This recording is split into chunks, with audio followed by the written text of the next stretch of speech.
হরে Krishna. Mayapur Nitai Gour kitchen থেকে সবাইকে স্বাগতম। আপনারা কেমন আছেন? আশা করি ভগবানের কৃপায় ভালোই আছেন। আজকে আবার চলে এসেছি নতুন একটা ভিডিও নিয়ে। আজকে আলু মাখা বানাবো। এটা একটা আলুর চোখার মতো করে মাখা হবে, খুব সুন্দর, একটু অন্য টাইপের। এর জন্য আমি এই যে দেখতে পাচ্ছেন আলুটাকে সিদ্ধ করে নিয়েছি। এখন আলুটাকে ভালো করে একটু ম্যাশ করে নিচ্ছি।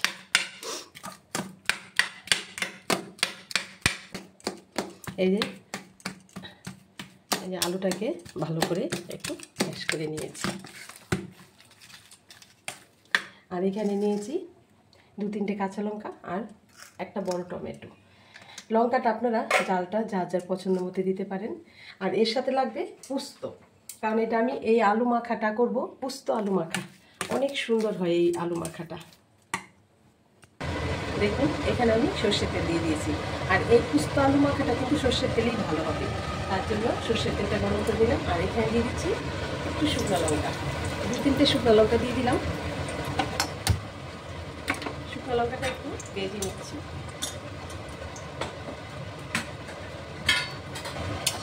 এই যে শুকনো লঙ্কাটা একটু ভাজা হচ্ছে, দিয়ে দিচ্ছি কালো জিরে। আর এখানে দিয়ে দিচ্ছি কাঁচা লঙ্কা, চিড়ে রাখা কাঁচা লঙ্কাটা। আর এখানে দিয়ে দিচ্ছি এই যে 2 চামচ পোস্ত। এবার পোস্তটাকে আমি খুব সুন্দর করে একটু ভেজে নেব। আর দিয়ে দিচ্ছি একটু সুন্দর ফ্লেভারের জন্য একটু হিং দিই। এবার আমি ভালোভাবে পোস্তটাকে ভেজে নিচ্ছি। লঙ্কা, পোস্ত, কালো জিরে খুব সুন্দর ভাজা হবে। তারপর এই দেখুন পোস্ত দানাটা একটু লাল লাল হয়ে গেছে, ভাজা হয়ে গেছে। এখন দিয়ে দিচ্ছি এখানে কেটে রাখা টমেটো।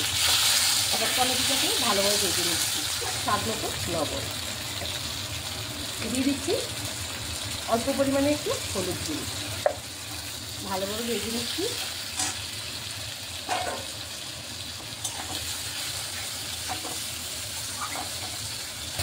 একটু স্বাদের ব্যালেন্সের জন্য দিয়ে দিচ্ছি একটু চিনি, যাতে করে টমেটোটা খুব সুন্দর গলেও যাবে। আর এই টমেটোর সাথে একটু চিনি করলে এটা স্বাদটা একটু ব্যালেন্স আসবে। ভালোভাবে ভেজে নিচ্ছি। দেখুন টমেটোটা একটু গলে গলে এসছে, পোস্তটা খুব সুন্দর ভাজা হয়েছে। এখন দিয়ে দিচ্ছি এখানে আলু সিদ্ধটা।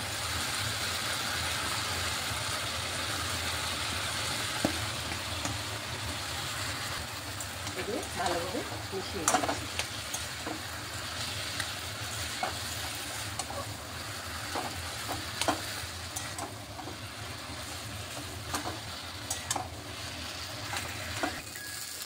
দেখুন এই যে আস্তে আস্তে আলু মাখাটা খুব সুন্দর একদম উঠে আসছে।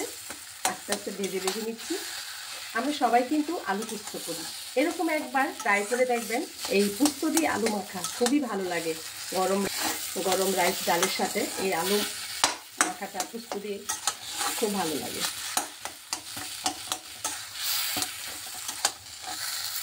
ভালো এই যে ভালোভাবে ভেজে নিচ্ছি। এই পিঠটা একটু উল্টে দিচ্ছি।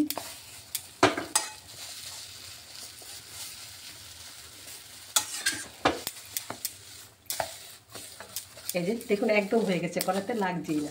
এখন আমি নামিয়ে দিচ্ছি। দেখুন আলু পোস্ত মাখাটা নামিয়ে দিলাম। এখন আমি নামিয়ে এখানে 1 চামচ সর্ষের তেল উপর থেকে ছড়িয়ে দিচ্ছি।